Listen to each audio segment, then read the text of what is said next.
Oke, Bapak Ibu, apa kabar? Memang betul-betul ya, nggak percuma itu slogan. Ini Medan Bung gitu ya. Wah, luar biasa. Bapak Ibu, kira-kira Anda mau datang ke sini untuk jadi orang sukses atau Anda cuma nonton orang sukses? Mau jadi orang sukses? Saya bicara di sini, Anda harus dengarkan baik-baik, karena apapun yang saya bicarakan itu akan jadi masa depan Anda semua. Jalan yang saya lalui adalah jalan di depan Anda semua. Jadi apa yang saya capai itu adalah gambaran masa depan Anda semua. Maka hari ini acara penting sekali buat Anda semua. Jelas? Siap? Anda percaya nggak kalau dalam diri Anda itu ada rasa-rasa yang sudah ada sebenarnya dalam diri Anda? Yang penting adalah saya hanya bertugas untuk memercikan api. Saya cuma bisa membantu Anda membangkitkan raksasa dalam diri Anda sendiri. Jadi mari kita sama-sama bangkitkan raksasa-raksasa itu. Tapi ngomong-ngomong, semua orang sukses yang sudah terbangkitkan raksasanya sehingga dia jadi besar sekali, ternyata semua orang pasti punya latar belakang. Apakah mungkin saya lahir langsung seperti itu? Mungkin nggak saya lahir langsung pakai jas sama pakai mic? Nggak mungkin kan? Semua orang sukses pasti lahirnya sama-sama bayi. Saya lahir biasa-biasa aja, Bapak Ibu, nggak ada cerita. Yang penting saya cuma cerita satu hal yang titik poin tertinggi dalam kehidupan saya waktu SMA, Bapak Ibu. Waktu SMA saya sekolah di sekolahan satu kelas isinya 49 orang. Dan dalam 49 orang itu saya berjuang setengah mati, Bapak Ibu. Saya kalahkan para pesaing saya. Dan akhirnya saya berhasil mencapai reputasi tertinggi dalam kehidupan saya. Ranking 49, Bapak Ibu.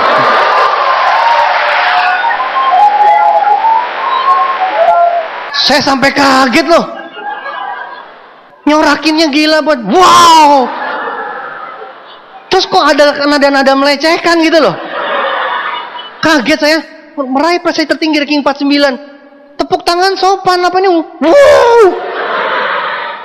Apa salahnya Bapak Ibu? Anda pikir mudah? Sekarang saya tanya, siapa di antara Anda yang pernah mencapai ranking 49 dari 49 orang? Siapa? Nggak ada kan? Kalau nggak ada berarti saya hebat, Bapak Ibu. Jarang ketemu orang kayak gini. Anda punya teman ranking 1, 2, 3. Itu biasa.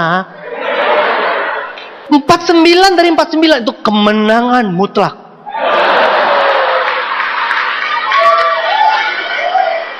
Saingan saya terberat adalah yang ranking 48.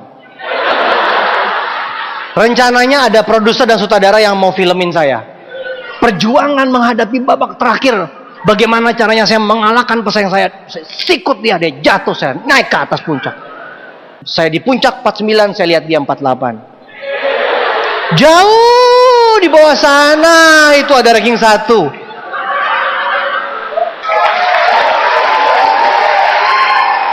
Jadi level saya itu 49, gaulnya 48, 47. Paling mentok-mentok saya gaul 45. Di bawah itu saya udah nggak level sama mereka. Ketawa lo kenapa makin ngeledek?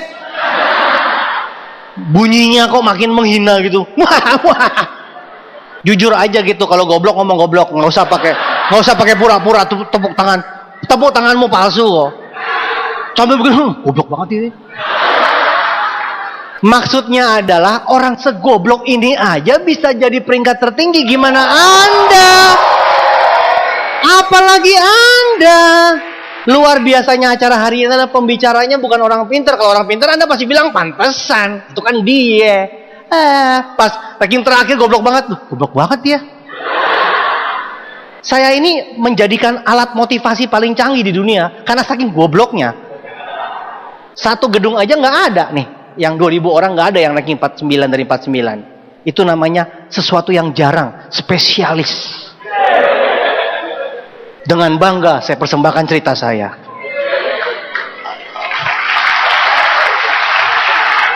Ranking 1 kalau ketemu saya minggir, Bapak Ibu. Nggak ada yang berani dekat. Belakangan saya tahu mereka jijik. Awalnya saya pikir mereka minder, ternyata jijik. Nah itu saya nggak ngerti. Belakangan saya tahu. Nggak ada yang mau gaul sama saya. Akhirnya saya kuliah, Bapak Ibu, di Bandung. Kuliah di Bandung baru 2 bulan. Langsung saya balik ke Jakarta.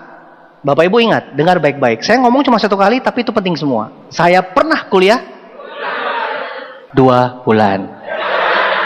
Gini-gini juga pernah kuliah 2 bulan Bapak Ibu. Masuk Agustus, Oktober pulang ke Jakarta. 2 hari sebelum saya ulang tahun, Tuhan kasih hadiah terbesar dalam kehidupan saya. Rumah saya kebakaran. Orang biasa ulang tahun apinya selilin. Happy birthday to you, happy birthday to you.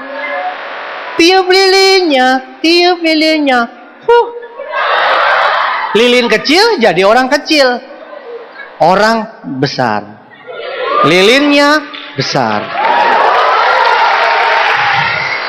Jadi dari dulu tuh keluarga saya sudah melihat ini calon orang besar. Ulang tahun aja lilinnya segede rumah Bapak Ibu. Terharu, tetangga saya datang, saudara saya datang, teman-teman saya datang, semuanya datang merayakannya Bapak Ibu. Mereka datang, mereka tepuk tangan sambil apinya gede banget. Mana ada orang ulang tahun yang lain mah. Terus berlebihan gitu, ambil ember. Berlebihan, kan kue ulang tahunnya jadi basah. Ranking terakhir, rumah kebakaran. Papa saya stres, papa saya meninggal. Selesai sudah saya. Mau jadi apa lagi Bapak Ibu? Dulu tidur terus, nggak pernah belajar, nggak pernah masuk sekolah. Akhirnya saya mulai sadar Bapak Ibu, hidup di tangan saya. Akhirnya saya mulai cari duit. Jadi kalau orang tanya sama saya, Pak Luis gimana kok bisa sukses dari muda Bapak Ibu? Jawabannya apa? Papa saya meninggal, rumah saya kebakaran Bapak Ibu. Itu titik baliknya. Jadi pelajarannya adalah Bapak Ibu, Anda pulang dari sini, cari korek api.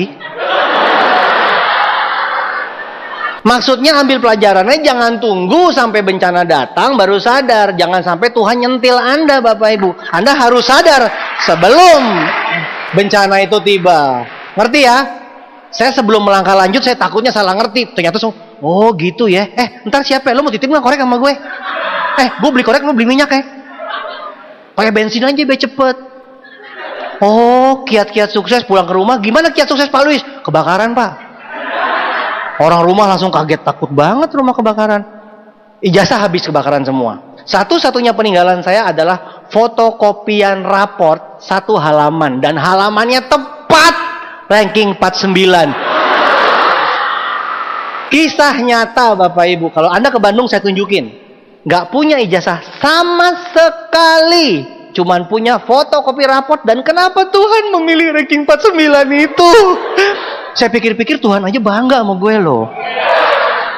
Itu kan namanya puncak prestasi saya. Pas ranking 49. Sumpah gue juga nggak ngerti kenapa. Terus fotokopinya ada cap legalisir sesuai dengan aslinya. Malu-maluin banget tuh. Pakai ditulis sesuai dengan aslinya lagi. Heran saya. Jadi Anda ke Bandung saya tunjukin nanti. Jadi ya udah Bapak Ibu, nggak punya apa-apa, mau kerja di kantor nggak punya ijazah, mau buka toko nggak punya modal, bintang film nggak laku, nyanyi mic-nya rusak semua. Jadi penodong dinodong balik. Tapi ngomong-ngomong soal kerja di kantor nih, saya mau tanya nih, di sini ada nggak yang kerja di kantor? Saya nggak suka Bapak Ibu kerja di kantor. Kenapa? Kalau saya perhatiin kerja di kantor itu, ngapain kerja kayak begitu? Pergi pagi, pulang malam, penghasilannya pas-pasan. Kayak di iklan Tri di TV itu sekarang. Makan Indomie, kalau ke kafe dari pagi sampai sore ngobrol-ngobrol. Awal bulan terima gaji, tanggal 15 sudah habis.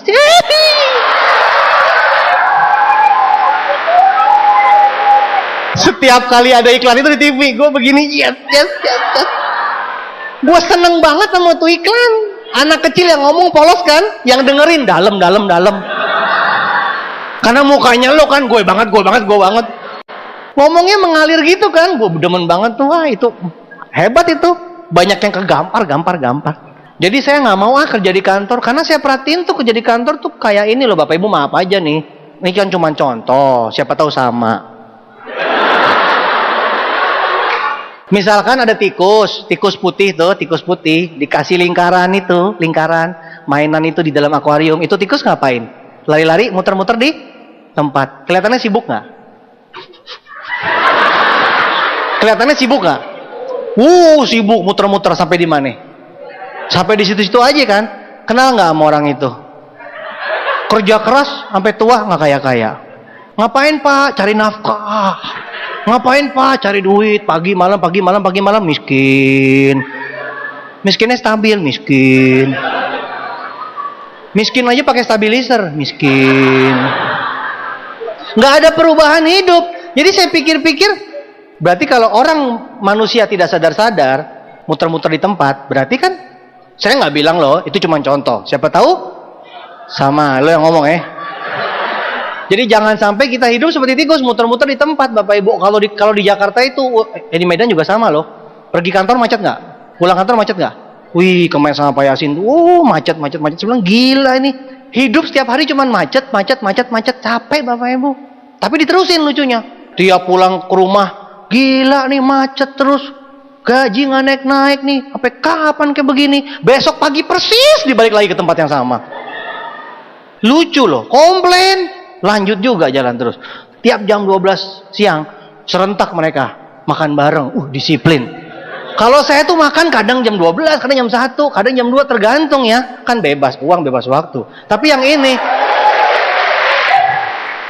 ini jam 12 tuh, tapi patut saya belajar loh, disiplin. Jam 12 tuh rapi, keluar kantor, keluar pabrik gandengan.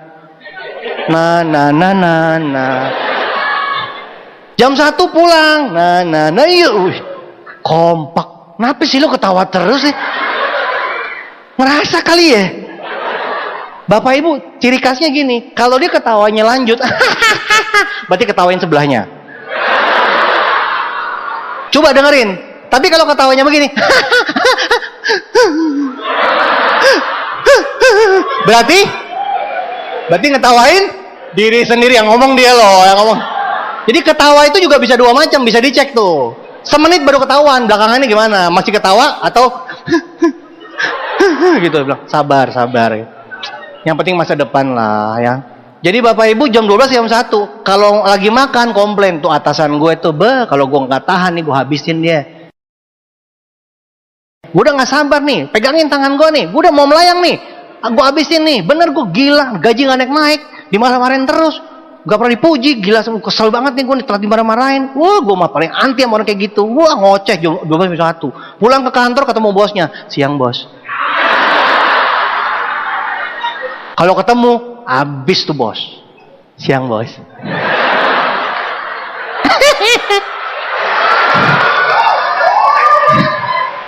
Hidupnya tuh nggak bisa apa adanya gitu loh. Jadi saya lihat-lihat, saya nggak mau kerja seperti itu, capek. Omset perusahaan gede, yang gede mereka, gajinya kita segitu-segitu aja. Paling gaji, naik, luar biasa, 10.000. Tahun lalu 1 juta, tahun depan 1.010.000. Rencananya sih ke depan 1.011.000. Saya nggak mau Bapak Ibu kerja di kantor. Terus lihat lagi, buka toko aja. Saya punya tetangga buka toko dari saya kecil sampai saya gede. Saya beli permen Bapak Ibu sampai gede, saya udah beli segala macam, saya sampai tinggi gitu. Yang jaga dia terus Bapak Ibu. Punya nggak tetangga kayak begitu? Yang jaga toko dia terus dari kita lahir sampai kita kayak gini. Yang jaga masih dia terus Bapak Ibu. Aduh ampun deh, itu nggak ada perubahan, capek. Terus tiap pagi Bapak Ibu ya, dia buka pintunya, pagi buka, malam tutup, pagi buka, malam tutup. Kalau direkam, terus disetel, terus dicepetin, gini kerjaannya tiap hari. Kok mirip-mirip fitness ya? Apa nih angkat berat, apa binaraga? Saya pikir. Nah kira-kira kalau kayak begitu kerjaannya, akhir hidupnya di mana Bapak Ibu? Saya nggak mau Bapak Ibu hidup tiap hari di situ, matinya juga di situ. Saya maunya bebas uang, bebas waktu. Tuhan, saya pengen dong pohon aset, bangun aset 1-2 tahun, habis itu kita bisa menikmati Bapak Ibu. 93 sampai 2000 saya pernah jualan handphone, pernah jual macam-macam. Habis itu saya baru mulai bisnis jaringan seperti ini, ditawarin MLM. Tapi bukan berhentian sih maksudnya. Ini cari orang. Di situ saya semangat, cari orang gitu kan. Sekarang kita bangun pagi ketemu siapa? KTM ketemu orang, ke toilet kemana ketemu orang, kemana pom bensin ketemu orang. Jadi bisnis cari orang itu luar biasa. Saya bilang, gampang ini mah. Jadi saya kerjain Bapak Ibu. Tapi 93 sampai 2000 nggak pernah sukses Bapak Ibu. Aduh, gagal terus. Macam-macam ceritanya. Akhirnya saya mulai sadar dan akhirnya singkat cerita saya bertobat Bapak Ibu. Karena saya pikir MLM itu cuma ngomong doang di panggung tapi nggak kaya-kaya. ngomong doa, nggak mau ah. Akhirnya saya mulai bertobat, saya jualan panci sama jualan VCD bajakan Bapak Ibu. Jualan panci anti lengket. Luar biasa lengketnya. Ibu-ibu setiap beli marah sama saya.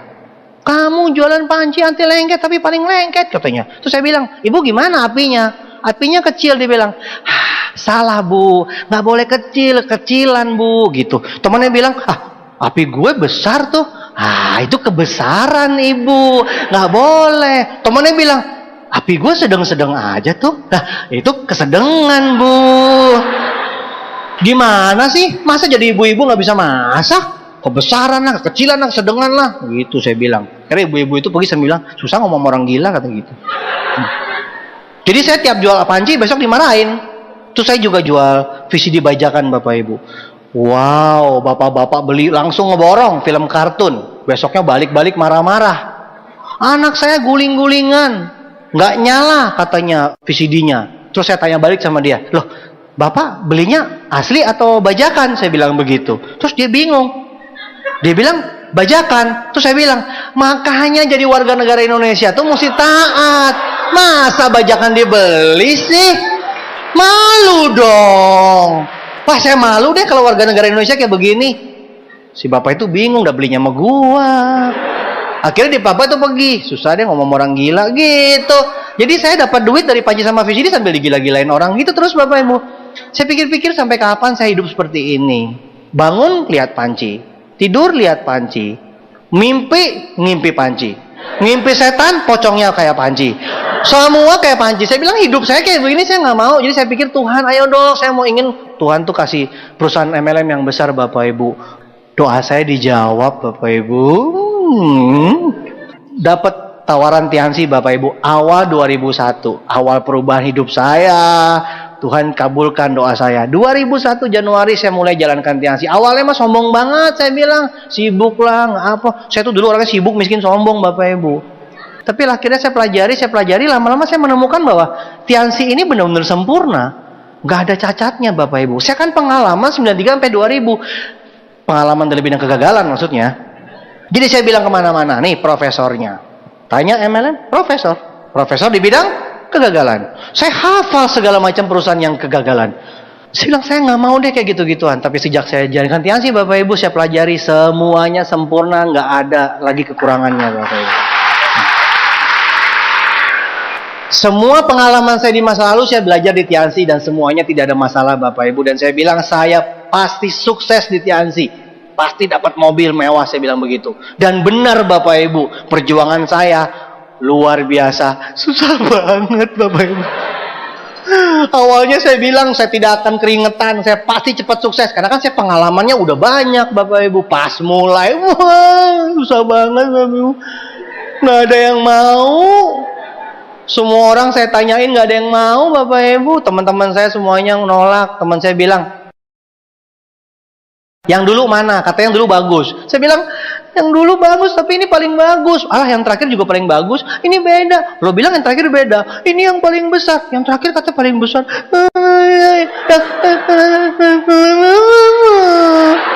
Yang ini yang terakhir. Oh, yang kemarin terakhir banget. Gue mau ngomong apa lagi, Bapak? Semua orang bilang begitu. Ini spesial. Kemarin udah pakai telur. Pakai kornet. Habis omongan saya. Teman saya bilang begini, udah deh lo gak usah banyak ngomong. Kalau lo udah sukses, lo dapat mobil, lo baru boleh ngomong ke gue. Diam lo, katanya gitu. Saya disuruh diam Bapak Ibu. Gimana mau presentasi? Diam lo. Gue bilang kapan kayanya kalau gue diam terus kan? Yang gila siapa nih mau ngomong suruh diam? Akhirnya saya bilang, nanti awas saya buktikan. Ya udah Bapak Ibu. Akhirnya saya ketemu teman-teman saya, nggak ada yang mau. Habis itu ketemu keluarga saya Bapak Ibu. Keluarga saya kumpulin, terus keluarga saya mau presentasi. Baru mau mulai, kakak saya bilang, Luis, duduk. Lah, gue yang mau presentasi. Luis, duduk. Papamu itu meninggal pesennya cuma satu, titip anak yang paling kecil. Saya keluarganya 5, yang 4 insinyur semua, sekolah. Saya nggak pernah lulus sekolah. Jadi papa saya meninggal mikirin itu anak paling kecil masa depannya nggak jelas. Mau meninggal, yang dititipin saya Bapak Ibu, itu. Pikirin yang kecil nggak punya masa depan. Akhirnya kakak saya bilang, papa kita meninggal cuman mikirin kamu. Mamamu nih masih ada, mau bahagiain nggak? Bisnis, kerjaan nggak pernah beres, sekolah nggak pernah lulus. Kau mau jadi apa? Udah, nggak usah macam-macam. Cuci kaki, tidur. Saya langsung kaing. Gaya udah keren. Keluarga duduk, baru mau presentasi. Luis duduk.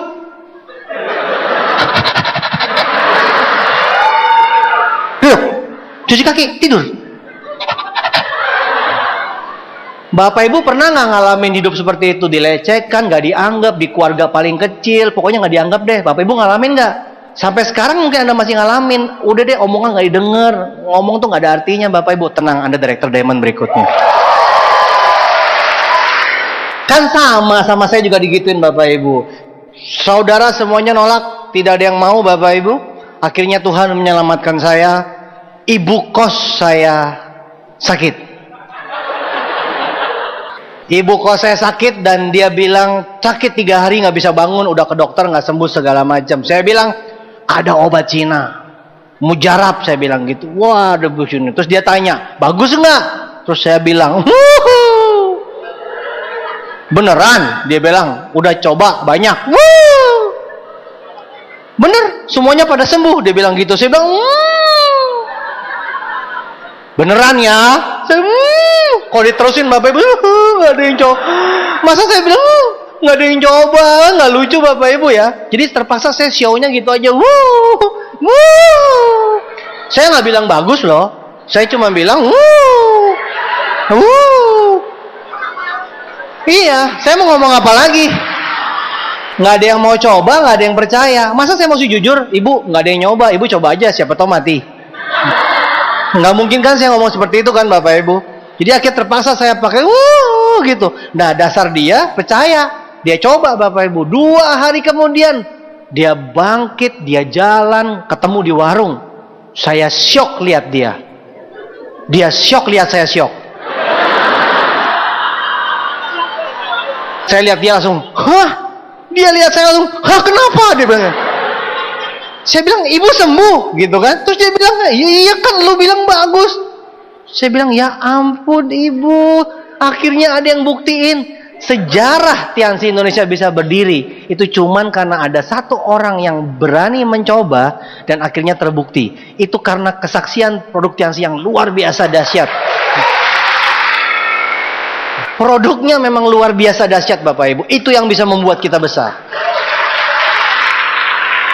Jadi jangan sampai Anda ikut perusahaan lain yang nggak jelas apa produknya, nggak jelas apa perusahaan segala macamnya. Masa depan kita itu dijamin oleh sebuah perusahaan yang besar karena produknya dahsyat. Jadi kalau kesaksian produknya udah luar biasa dahsyat, itu otomatis nyebar semua. Tanya aja mereka, betul? Kenapa bisa besar? Kenapa? Saya nggak usah tanya Lok Semawi kenapa bisa booming seperti itu. Saya nggak usah tanya. Udah pasti satu sembuh semuanya cerita Bapak Ibu. Nggak pernah saya ketemu ada orang stroke bangun terus ditanya kenapa sembuh? Kasih tahu nggak ya?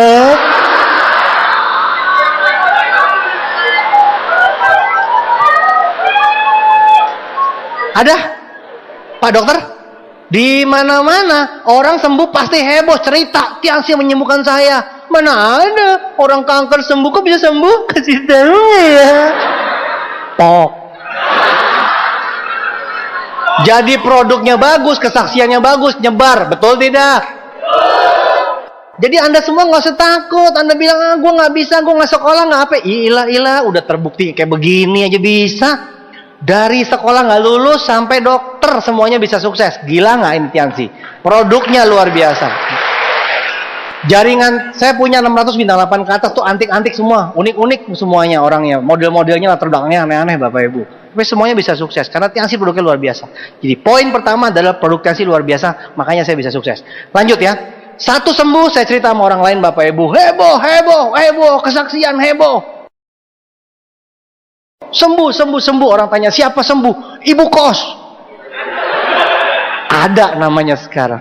Siapa lagi? Ibu kos.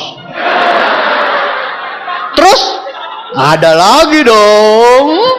Ibu kos. Yang dengar dasar apa ya? Karena memang aura saya memang terlalu bersinar. aura positifnya terlalu menyinari. Jadi orang tuh denger tuh sambil bingung, kayaknya sama, tapi kok kayaknya gayanya beda.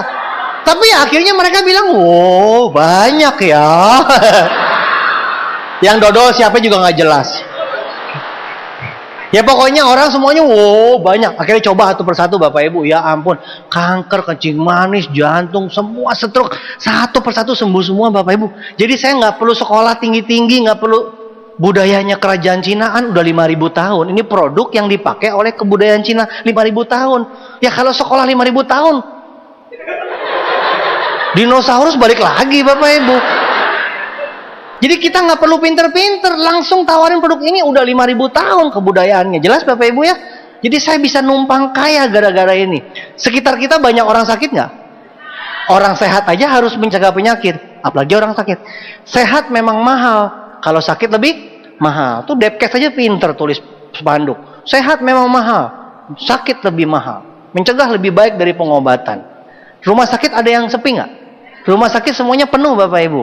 Bayangin kita punya produk yang bisa menyembuhkan orang, itu pahalanya gede, omsetnya gede, duitnya gede, lengkap Bapak Ibu. Di mana letak keraguan-raguan dan kerugiannya? Nggak ada. Udah nggak usah ragu-ragu lagi. Orang untung, kita untung Bapak Ibu. Daripada orang terima kasih doang kita sepi, dompetnya sepi. Lebih baik terima kasih sambil masuk omset, bener nggak? Iya, jadi kan win-win gitu loh. Orang sembuh, kita dapat duit. Nah, syukurlah sama-sama di dunia dan di akhirat, betul nggak? Nah, akhirnya sembuh, semuanya sembuh Bapak Ibu. Saya mulai, wah kalau gini, kalau mau besar mesti ngikutin sistem. One Vision ngajarin kita mesti bikin pertemuan. Saya buat daftar nama, buat janji, ngundang orang, bikin pertemuan Bapak Ibu. Wah, nyewa 50 orang itu kapasitasnya. Wah, udah siap semuanya, kursi semuanya rapi. Datang teman-teman saya, bas, undangnya tuh, saya sekali ngundang 50 sampai 100. Oh iya diusahakan datang. Wah, yang datang Bapak Ibu 2. Tunggu dulu, 2 orang itu saya dan grup saya. Ya ini upline-nya mereka ini Pak Effendi. Jadi saya sama downline saya berdua. Kagak ada undangan yang datang. Dia MC, gue tepuk tangan. Gue ngomong, dia tepuk tangan. Sepi bener dunia. Terus kita berdua bilang, yang penting sikap. Banyak loh yang gak kelihatan. Kita kan ngundangnya dunia ini dan dunia lain Bapak Ibu. Yang penting sikap, ngomongnya begitu, dalam hati hancur Bapak Ibu. Nggak ada orangnya.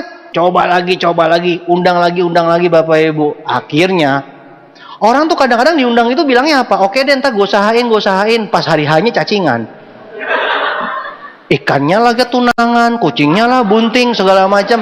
Aneh-aneh aja alasannya. Susah bener mau datang. Orang susah dikasih peluang kok malah kagak datang-datang. Heran nggak tuh orang? Punya nggak teman seperti itu? Banyak. Ketika hari hanya mati handphonenya. Ditelepon, telepon yang Anda tuju sedang menghindar. Kenapa gini teleponnya? Operatornya gitu. Telepon yang Anda tuju sedang menghindar. Awas kalau telepon lagi. Galak banget nih operator. Anda ngalamin nggak kayak begitu? Pas kita samperin ke kos-kosannya, samperin ke rumahnya, korden kebuka, tiba-tiba nutup, sut gitu.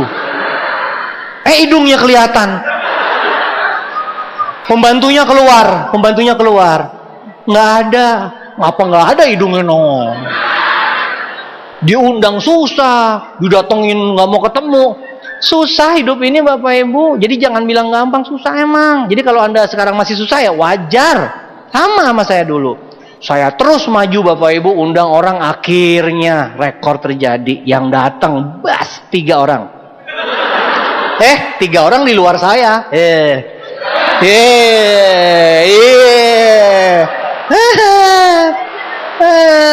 Pasti dikira 3 orang termasuk saya. Ketepu. 3 orang di luar saya. Yang pertama langsung MC-nya ngomong, ya acara dimulai, handphone di silent. Wih, orang pertama langsung silent Bapak Ibu. MC-nya bingung. Gua ngomong handphone silent, kenapa dia yang silent? 1 gugur. 3, 1 gugur, tinggal 2 Bapak Ibu. Saya marahin, lu salah ngomong sih. Ngomong silent, tidur 1. Sisa 2 Bapak Ibu. Sisa 2 nih. Anda pasti mikir, saya tuh berkatnya banyak. Nih 2 nih sisanya. Perhatiin baik-baik nih, keren. Yang satu kalau saya ngomongin selalu ngangguk. Gua ngomong apapun juga dia ngangguk. Wih, teachable banget. Calon bintang 8 gue.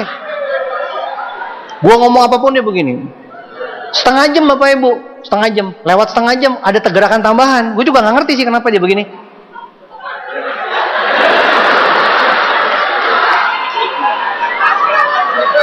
Yang pertama gue ngerti, yang berikutnya gue kagak ngerti. Kenapa dia begitu begini?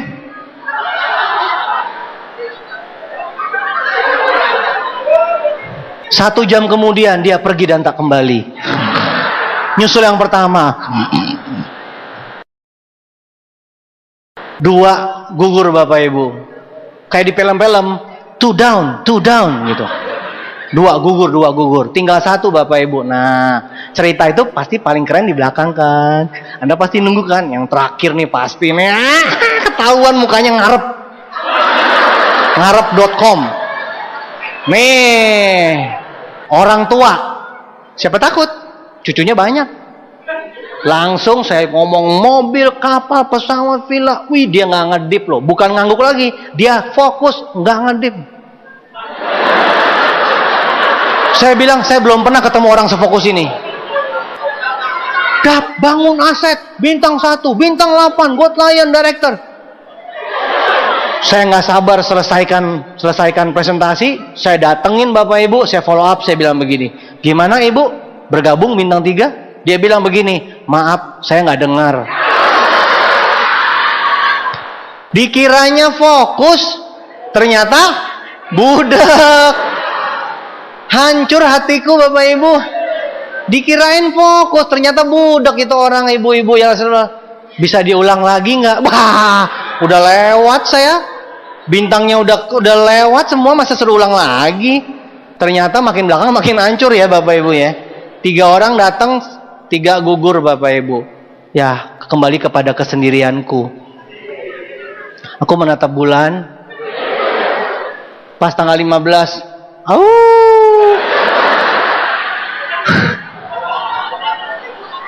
Aku menanyakan kepada Tuhan, apa maksudnya? Katanya Kartini habis gelap terbitlah terang. Atau kenapa gue gelap terus ya? Habis gelap terbitlah gelap. Philip aja bilang terus terang terus. Kenapa gue gelap terus? Akhirnya Bapak Ibu, bulan memberikan jawaban. Beli buku positif, katanya gitu. Baca buku Bapak Ibu. Tulisannya gini nih. Orang sukses adalah orang yang paling banyak kegagalan. Ya ampun. Saya baca lagi. Terus beneran saya ulangi lagi. Orang yang paling sukses itu adalah orang yang paling banyak mengalami kegagalan. Saya lihat buku itu, dan buku itu memandang saya Bapak Ibu. Saya ke kanan, dia ke kanan. Saya ke kiri, dia ke kiri. Saya ngerasa buku ini ngomongin gue banget. Saya salting Bapak Ibu. Saya baca lagi, orang yang paling banyak gagal.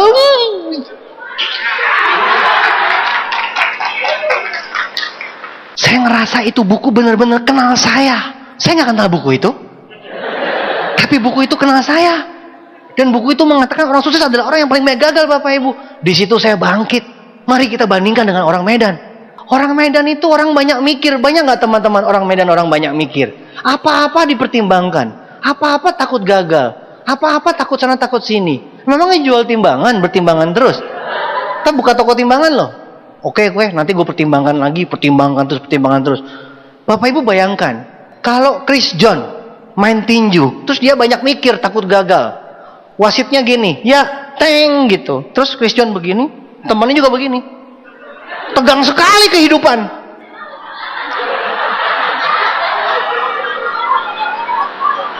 Yang penontonnya sesek nafas, asma, jantungan, besok 3.000 orang meninggal. Bayangkan itu kalau petinju juara dunia takut gagal, kapan mulainya Bapak Ibu? Bola, Medan, lawan Bandung, prit. Satu stadion mati, nasional mati semua Bapak Ibu. Tewas karena menonton Pertandingan yang tidak kunjung mulai. Soalnya dia mikir, nanti kalau gue gini gimana? Kalau gue gini, kalau kalah gimana? Kalau kalah, kalau gagal, kalau gini, kalau gitu, nanti kalau gini, atau kalau gitu. Tahu Susi Susanti nggak? Susi Susanti, juara dunia bulu tangkis, pernah kalah nggak? Pernah kalah nggak? Susi Susanti melawan Susiem di pojok kanan. Susi Susanti rekor bertanding 5 kali kalah dan sekarang juara dunia. Di sebelah kiri Susiem tidak terkalahkan. Wow, tidak terkalahkan. Stres loh orang dengarnya loh. Tidak pernah kalah. Rekor bertanding belum pernah. Bagaimana mau menang kalau tidak pernah bertanding? Tidak masalah kalah, tidak masalah gagal. Yang penting bangkit terus, belajar terus. Karena suatu saat ketika Anda bangkit dari kegagalan, Anda akan menjadi pemenang. Simple. Saya tadi ke toilet Bapak Ibu, saya tak kaget lihat pintu itu. Tolak tulisannya. Dia tahu materi saya. Dia saya mau buka, ditolak dia bilang. Saya pintu saja ngerti kalau mau sukses harus ditolak dulu. Sesudah acara ini jangan kejar-kejar saya buat foto. Itu foto dulu pintu itu tuh. Pintu menuju toilet. Pintu menuju sukses. Baca itu. Tolak. Saya bilang luar biasa Medan. Pintu saja tahu jalan menuju sukses. Tolak dulu. Tolak adalah jalan menuju sukses.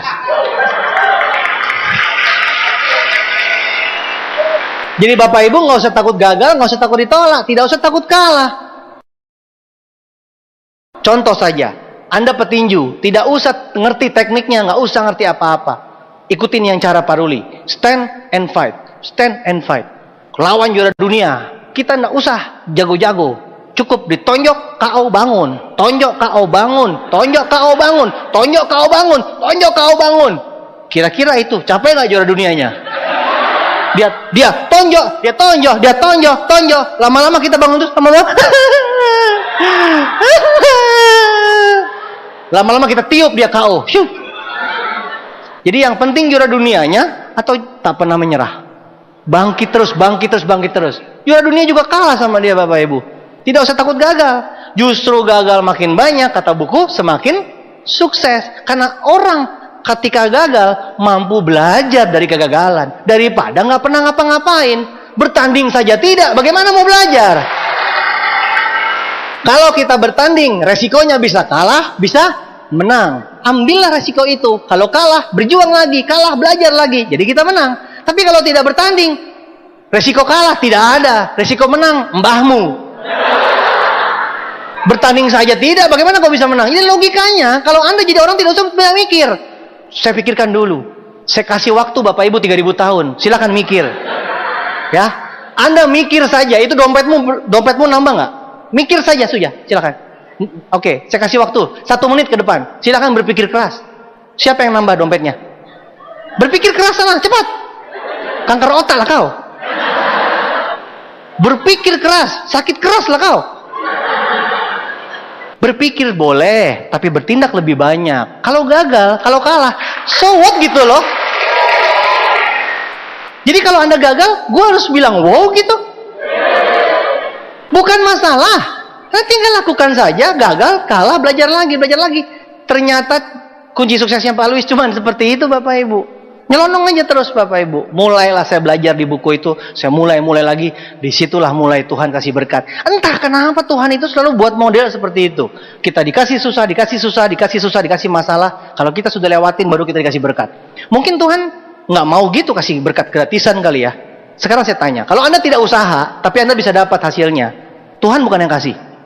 Setan kali yang kasih ya.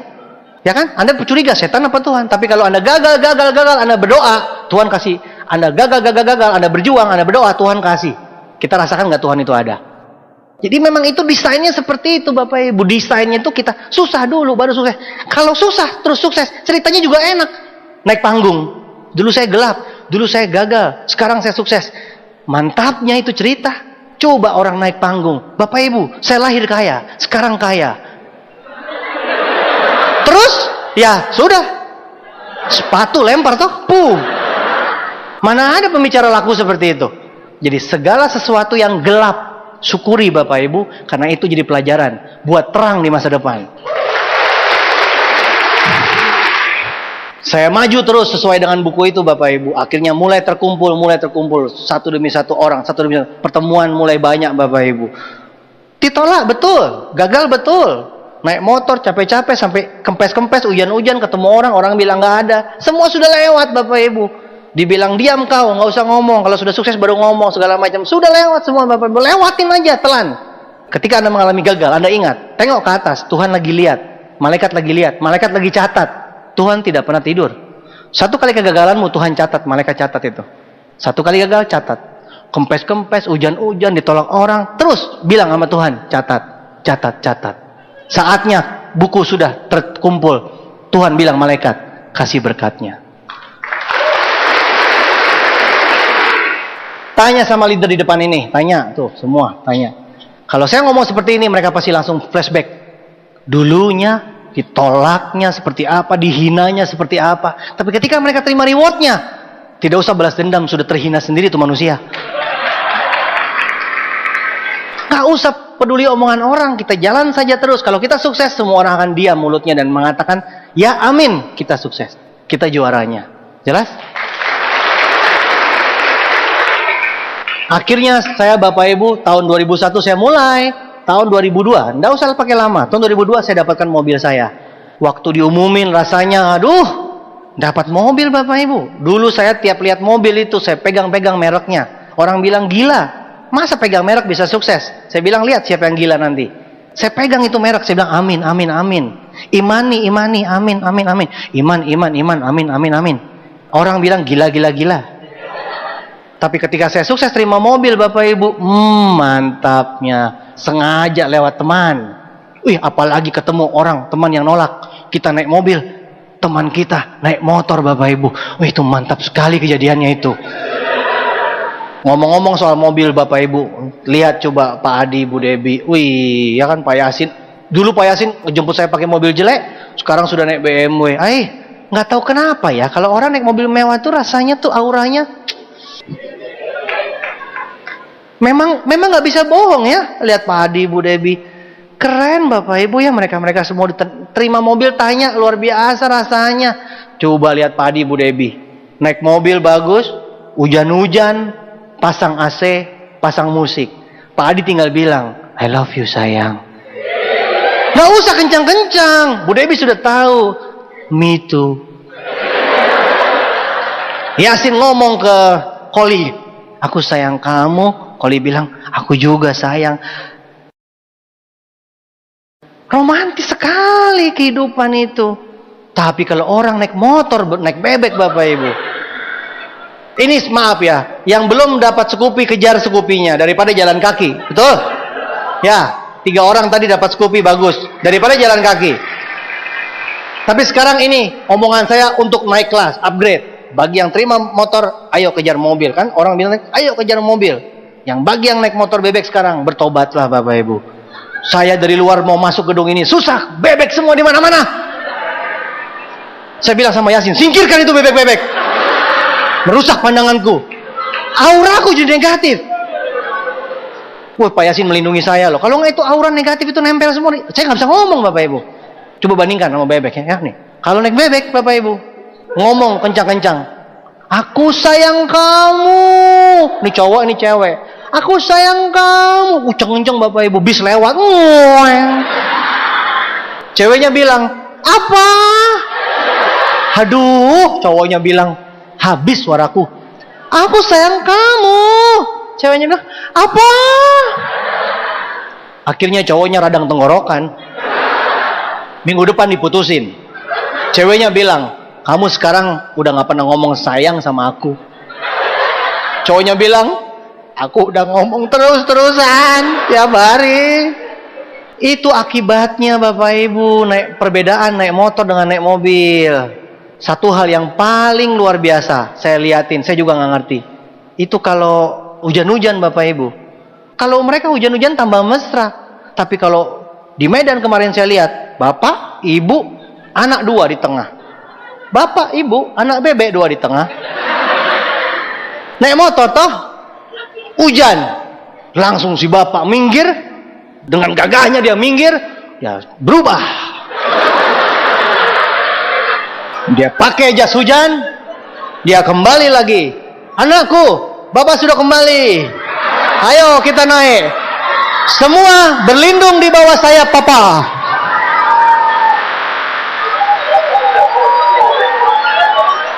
Saya melihat ada anak kecil ketawa. Jangan-jangan kejadian ini. Ada anak kecil ketawa, saya takutnya kejadian.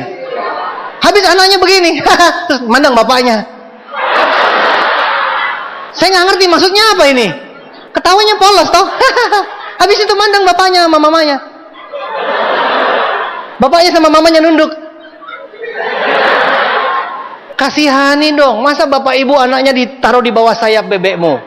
Kasihlah mobil. Kalau hujan-hujan anak-anak senang. Hore hore hujan. Di luar hujan, kita tidak hujan. Kan keren.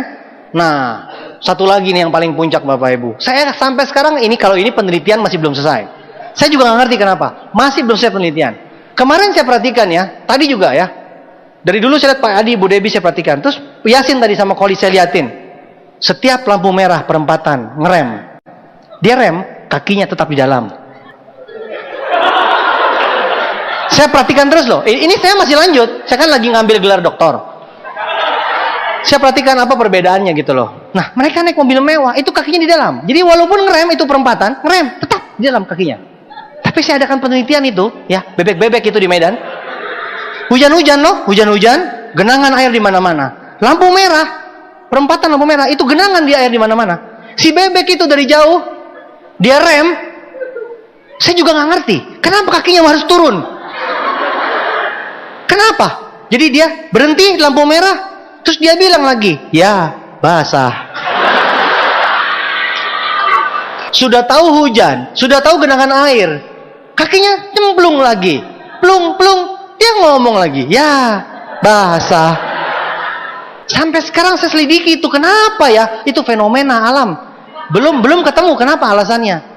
Saya tidak pernah lihat itu Yasin sama Koli waktu di lampu merah itu. Tidak mungkin dia rem, kakinya keluar gitu, nggak mungkin. Sebelah kiri kaki Yasin, sebelah kanan kaki Koli. Tidak mungkin. Belum pernah itu Pak Adi sama Bu Debi kakinya keluar itu waktu di lampu merah itu. Satu sini, satu sini. Sebelah kanan kaki cowok, sebelah kiri kaki cewek. Tidak pernah.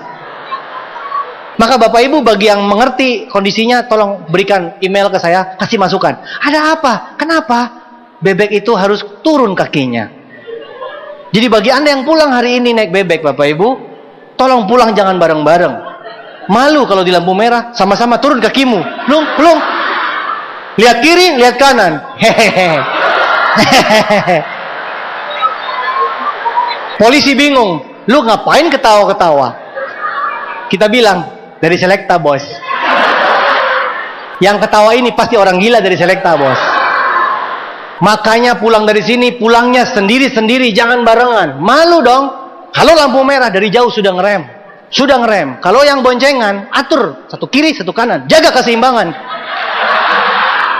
Jangan sampai lampu merah. Malu kalau lampu merah, ya. Lah, terpaksa. Blong. Apalagi kalau hujan. Sebelahan juga lagi. Plung.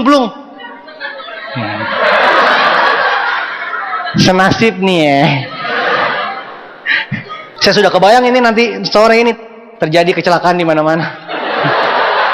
3.000 kecelakaan terjadi di Medan serentak. Semua terjadi di lampu merah. Karena mereka ngotot kakinya dipertahankan. Dipertahankan kakinya tidak menyentuh tanah. Akhirnya motornya jatuh kiri, jatuh kanan. Gubrok. Kasihan deh loh. Jadi Bapak Ibu bagi yang naik motor bertobat. Dapat mobil niaga. Keren lah. Habis mobil niaga, kejar mobil mewah. Gitu baru hidup namanya. Maju terus. Habis terima mobil, saya terima kapal, pesawat, villa. Semua sudah lewat, semua sudah terima semua. Saya bebas uang, bebas waktu, keliling dunia. Pergi negara mana aja, mau nginep di hotel mana aja, semuanya beres Bapak Ibu. Saya cuma mau cerita, dulu hidup saya susah, kos-kosan, di dekat Maranatha. Saya pernah masuk supermarket, beli makanan kaleng, habis di kasir, nggak punya uang, saya balikin lagi Bapak Ibu semua. Mau bayar, uangnya nggak ada, saya balikin lagi dengan rapinya. Macam-macam. Saya pernah isi bensin mobil 3.000. Mobil, saya dulu punya mobil jelek, isi mobil, bensin mobil 3.000. Pom bensinnya bingung, ini motor berbentuk mobil. Mobil saya itu selalu kempes. Setiap jalan selalu kempes, jadi saya selalu dongkrak. Jendela mobil saya kalau dibuka langsung hilang. Fush. Jadi kalau teman saya mau buka jendela, stop. Karena kalau dia buka langsung hilang. Wiper saya yang nyala cuma satu di penumpang, supir mati. Jadi kalau hujan-hujan, saya mesti begini. Lampu saya pecah. Jadi air masuk ke lampu saya. Jadi airnya menggenang. Kasih ikan mas koki cocok. AC selalu mati, radiator selalu mati. Dulu waktu dari Bandung ke Jakarta, pembicara PM gitu, saya datang, wah ditungguin waktu di Jakarta. Pas sampai di sana langsung asapnya keluar dari mesin, radiator jebol. Semua udah lewat Bapak Ibu. Kalau ingat-ingat kos-kosan, aduh, saya pernah makan kayak Kentucky gitu, ayam, kan mahal tuh, 3.000, dikit lagi. Di dekat kampus, di warung 1.000 banyak. Jadi saya beli nasi, naik motor bawa ke seperti Kentucky gitu. Saya masuk, simpen nasinya di sini. Saya makan, beli ayam saja. Sama Pak Happy saya, Pak Happy. Ini upline-nya Pak Johan, upline-nya Pak Felix. Sama Happy berdua. Ayam di meja, nasi di bawah. Ketika tangannya mencomot ayam, muka pede. Habis itu tangan nyomot nasi. Kayak maling. Ayam lagi, pede lagi. Saking mikirin duitnya Bapak Ibu, itu nasi lebih banyak beli di warung, saya beli. Pernah nggak Anda datang ke Kentucky nasi bawa sendiri? Hush, ketawanya menghinanya Paul. Waktu saya di kos-kosan Bapak Ibu, air sering mati, listrik sering mati. Jadi saya kalau buang air kecil, itu airnya mesti diirit-irit. Kenapa? Karena kalau nanti malam airnya mati, saya pipis, buangnya pakai apa? Masih mending kalau pipis. Tapi kalau buang air besar, airnya habis. Masa gue tiup?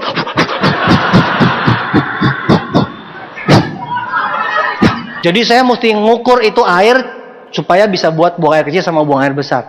Itu bencana alam tuh kalau udah buang air besar. Saya sama Pak Happy kan kamarnya tembus. Tinggal pilih, dia apa saya yang kena korbannya. Air sama-sama kita jaga bersama. Susah loh hidupnya tuh. Nih, kalau mau lihat kamar kos saya, silakan. Jadi ada gang. Di depan kampus ada gang, di dalam gang ada gang, di dalam gang ada gang, gitulah. Gang pangkat 3, nih. Jadi kalau orang ketemu orang, motor ketemu motor udah susah. Jalan terusan babakan jeruk ke kampus. Nah ini saya masuk ke dalam. Nah di situ tuh belok kanan tuh. Bapak Ibu lihat gak ada sinar keluar dari sana? Secercah sinar. Sinar keluar dari belokan kanan itu. Set, kelihatan gak sinarnya? Ya kan? Ngayal lo orang gak ada apa-apa. Terus Anda mau tahu kamar saya Bapak Ibu? Silakan. Di depan jemuran. Saya hafal dengan semua merek pakaian dalam. Jadi kalau teman-teman saya besok saya tahu, lu pakai Hello Kitty kan? Doraemon. Yang cowok Dragon Ball. Saya tahu dong yang mana yang dia jemur, yang mana yang dia itu saya tahu. Jadi saya dapat banyak masukan tentang model-model pakaian dalam. Karena kos-kosannya di situ. Tapi itu dulu Bapak Ibu, hidup saya sekarang sudah lewat, sudah berubah. Anda akan lihat perubahan ini Bapak Ibu. Anda lihat sekarang kehidupan saya yang pernah saya koleksi mobilnya. Silakan. Duh jadi nggak enak. Yang paling kanan itu mobil seri 3, gratisan lah, 0,5 miliar. Memang saya akuin sih, sejak sukses Sitiansi besar-besaran itu otak saya memang terganggu, ada kerusakan jaringan otak. Saya nggak bisa bedain lagi. Jadi kalau mobil harga ratusan juta, itu saya nggak anggap mobil gitu. Jadi saya nganggap mobil itu kalau miliar. Ini serius Bapak Ibu. Saya udah periksa memang itu ada kerusakan otak. Mobil ratusan juta itu saya anggap mobil biasa lah itu. Kalau mobil mahal tuh harus ada M belakangnya. Saya lagi terapi sekarang. Terapi. Anda jangan sukses deh, bahaya. Ada perubahan hidup yang Anda goncang jiwanya nanti. Nah, mobil 0,5 miliar gratisan. Sebelahnya lagi mobil Mercy SLK yang kata Bu Debbie bisa buka tutup itu. Ya ampun Bapak Ibu, itu mobil kalau dinaikin Nah, saya mau tanya dulu nih sama cewek di Medan. Tahu nggak di Medan ada cewek wahwe? Tahu nggak wahwe? Hah? Tahu nggak ada cewek wahwe di Medan? Nggak tahu, ada nggak? Muka putih, lipstik merah, rambut panjang, bedakan. Wah, orang lihat cantik. Wah, turun dari angkot. Weh. Ada nggak? Orang lihat semua cowok memandang pasti bilangnya, wah, putih loh. Lipstik merah, bedak, wah, mukanya mulus, rambut panjang, keren. Wah, keluar dari angkot. Weh. Banyak gak di Medan wahwe? Cewek naik ini dong. Naik mobil SLK sengaja mau ke salon. Biasa lah, manikur, pedikur, mendengkur gitu-gitu kan. Perempatan. Set, buka atapnya. Sengaja buka atapnya. Cuman buat benerin ini doang, benerin rambut, benerin bando, buka gitu, cowok-cowok langsung. Habis kita buka begini terus kita tutup lagi, set. Itu wah, nggak ada wah, weh. Itu cewek. Sekarang cowok nih Bapak Ibu, ada nggak cowok di Medan? Ganteng, keren, rambutnya cepak, wih mukanya putih, hidung mancung, keren, pakai jaket hitam, set, wah helm. Anaknya keluar, Power Ranger. Ganteng-ganteng jadi Power Ranger. Gimana muka lo mau kelihatan? Udah ganteng-ganteng pakai helm. Satria baja hitam. Pak Yasin nanti pulang kita nongkrong di lapangan yuk, kita lihat ada berapa banyak Power Ranger dan Kesatria Baja Hitam yang akan pulang dari sini. Saya kan mau tahu seminar saya dihadiri oleh berapa banyak superhero. Wow, abis saya ngomong ini pulang di sini helmnya dipegang, kecil. Rambutnya kena angin. Ngapain lu nggak pakai helm? Minimal gue terhindar dari bencana Power Ranger. Itu cowok yang pakai motor. Sekarang cowok, misalkan mukanya jelek nih. Muka boleh jelek, gigi boleh maju. Naik mobil SLK, set, ke perempatan. Buka langsung set. Siang-siang, matahari sinarnya mantul melalui giginya. Bling-bling, bling-bling, bling-bling, bling-bling, bling-bling, bling. Cewek-cewek pada bilang, gila, giginya aja berlian.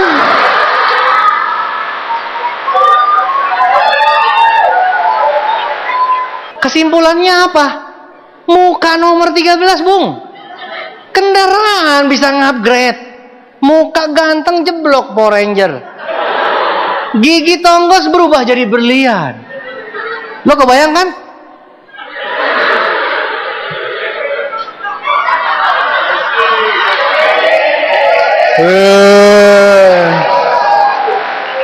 Cewek-cewek langsung gila banget, giginya aja berlian. Duh, will you marry me gue dong. Next tuh, sebelahnya lagi mobil BMW seri 6. Kalau tadi masih SLK 1 miliar. Mobil BMW seri 6. Saya beli tahun 2005 waktu itu. 2006 ya. Ke dealer BMW nggak pakai ngomong, nggak pakai nanya, langsung aja bikin SPK gitu. Mau pesan gini-gini. Nah, ada nggak? Ada. Bisa inden. Langsung tulis. Nggak nanya harga, swear. Selesai sudah kasih KTP, orangnya bingung. Gila, masih muda banget. Wah, iyalah. Terus baru saya tanya, berapa duit? 1,8 miliar. Ya udah, bayar cash gitu Bapak Ibu. Itu kejadian loh, nyata. Yang punya mobil itu cuma 10 di Indonesia. Yang lain kredit, 9 kredit. Saya cash satu-satunya. Bukan masalah saya punya duit, saya lebih kaya dari mereka, bukan. Tapi mereka kan orang-orang usaha itu kan biasanya kan duitnya diputar segala macam. Jadi mereka kredit. Kalau saya duitnya mau diapain? Datang terus. Wah, saya kalau naik BMW seri 6 Bapak Ibu lewat, lampu merah saya lewatin, polisi mau nilang, mau meriwit, nggak bisa dia. Kagak priwit, kagak keluar, serius. Dia lebih sibuk ngeliatin mobilnya daripada lewat. Oh, saya udah pergi baru, Rit. Saya balik lagi loh Bapak Ibu, saya langsung bilang, tugas yang bener dong, bilang gitu. Iya, saya tegur dia Bapak Ibu, nggak bohong. Saya maksudnya mau tegur nih, tugas nggak bener nih. Itu mobil keren Bapak Ibu. Orang liatin itu bisa sampai kejedot loh tiang listrik. Beneran, saya lewat dia itu kejedot tiang listrik.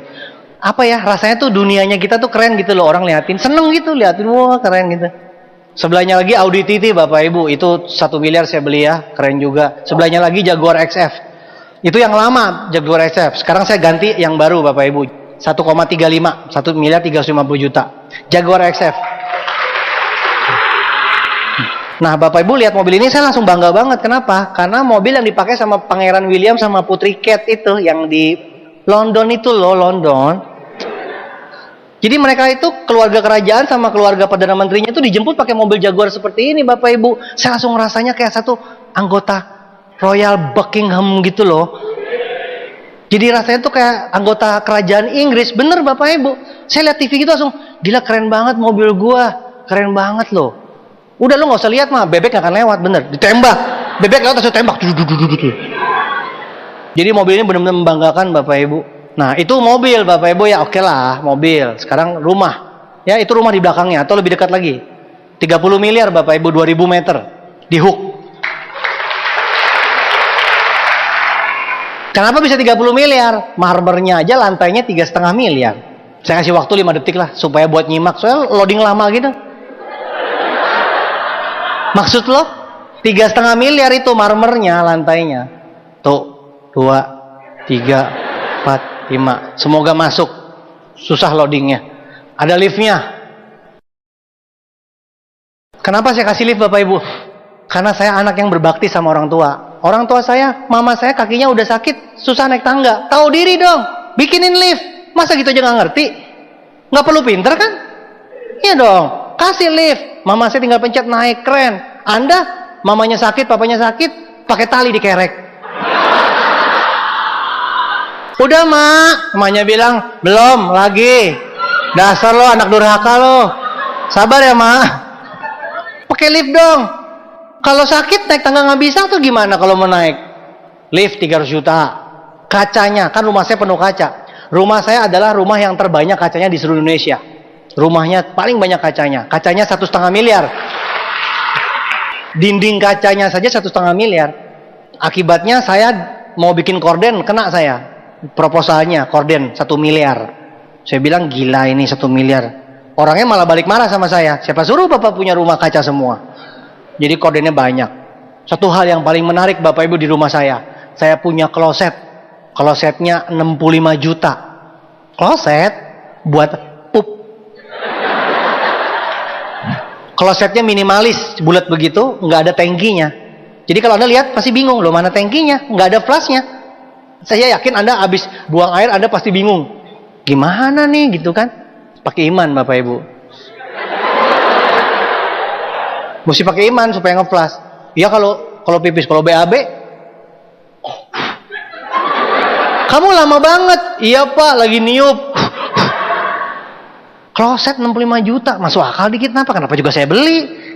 Mau tukar nggak bisa Bapak Ibu. Terpaksa diceritain supaya bikin sakit hati Anda. Daripada jadi ini mendingan jadi cerita kan, 65 juta. Motor gua 5 jejer jadi kloset. 6 kali ya. Dengerin Pak Luis tambah lama tambah sakit hati. Gua baru beli Innova baru nih, disamain sama cincinnya. Ada yang tersinggung di sini beli Innova. Beli Innova bangga-bangga sama cincin. Innovanya di sini. Ada yang tersinggung di depan. Jadi Bapak Ibu, Anda mau nggak punya hidup seperti ini? Mau berubah hidupnya? Beneran? Bener. Capek nggak sih datang ikut seminar sukses pulang gagal lagi capek nggak? Saya nggak mau seperti itu. Saya kalau seminar itu pasti ada hasilnya, nggak mau sia-sia. Jadi Anda harus berubah hidupnya. Saya mau kasih tahu Bapak Ibu yang paling penting Anda harus punya namanya impian. Percuma Anda dengerin saya sampai kapan juga kalau Anda nggak punya impian. Anda punya nggak impian seperti itu hidupnya? Punya nggak? Kalau Anda punya impian seperti ini, Anda pegang. Impian itu kan seperti tujuan hidup. Impian itu adalah sebuah pikiran. Pikiran penting nggak? Karena pikiran jadi ucapan. Pikiran jadi ucapan. Ucapan jadi tindakan. Makanya orang bilang ucapanmu adalah doamu. Maka dari itu, pikiran jadi ucapan, ucapan jadi tindakan. Tindakan jadi kebiasaan. Tindakan diterusin jadi kebiasaan. Kebiasaan jadi karakter. Karakter menentukan masa depan. Jadi kalau kita lihat masa depan kita, semuanya adalah tergantung daripada apa yang kita pikirkan. Jadi hati-hati dengan pikiranmu sekarang. Karena apapun yang Anda pikirkan, tepat, betul banget pikiran lo, terjadilah di masa depan. Baik negatif maupun positif. Kalau Anda mikir gue gak bisa lagi gitu-gituan, bener, sumpah gue mah paling gak bisa. Gue tuh susah, hidup gue susah. Tahu nggak susah? Jadi, amin, mampus. Mampus. Udah susah, bukannya tobat malah gue tuh susah, tahu nggak? Susah. Tapi kalau Anda berubah hidupnya, berubah pikirannya jadi positif. Saya bisa, saya pasti bisa, saya bisa kaya, saya bisa sukses.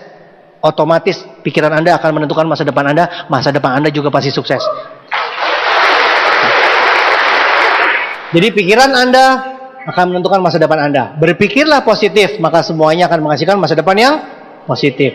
Simple. Jadi jangan Anda bilang, wah nyalain segala macam, nyalain apa, nyalain. Nggak ada yang disalahin. Diri sendiri itu yang paling salah. Musuh terbesar adalah, berarti siapa musuhnya? Kalau Anda dengar mobil saya, rumah saya, terus ada yang bilang, nggak mungkin, siapa yang ngomong? Lihat kiri nggak ngomong, kanan nggak ngomong. Siapa yang ngomong nggak mungkin? Wah gila, nggak masuk akal. Wah, akal lo nggak masuk. Wah nggak masuk akal. Akal lo yang nggak masuk. Siapa yang bilang nggak mungkin, yang nggak bilang nggak bisa? Anda sendiri. Musuh terbesar diri sendiri. Kalahkan diri Anda. Jadilah percaya diri. Kalau Anda sudah mengalahkan diri sendiri, maka tidak ada lagi orang lain yang bisa menghalangi Anda mewujudkan impian Anda. Jadi kuncinya sebenarnya bukan di tangan orang lain, bukan di mana-mana. Kuncinya kembali di tangan kita sendiri. Hidup adalah pilihan. Pilihan untuk apa? Berpikir, berucap, bertindak. Pilihan kebiasaan, pilihan karakter, dan pilihan masa depan. Orang diundang datang ke sini apa enggak? Siapa yang milih? Orang datang duduk sini, dengerin apa enggak? Siapa yang milih? Orang dengerin, percaya apa enggak? Siapa yang milih? Orang percaya, dilakuin apa enggak? Siapa yang milih? Orang ngelakuin, bertahan atau tidak, mengalami kegagalan, siapa yang milih? Dan siapa yang memilih hidupnya sukses? Semuanya. Mau nggak Anda ambil? Ambil. Anda mau ambil, Anda akan bisa ambil. Jadi bukan di tangan orang lain. Jelas Bapak Ibu? Impian harus besar, karena itu adalah pikiran. Dan itu akan menentukan masa depan Anda. Itu yang paling penting hari ini. Dan semuanya ada di tangan Anda sendiri, bukan di tangan orang lain. Jadi nggak usah takut dengan orang lain, karena musuhnya terbesar siapa? Dirimu sendiri.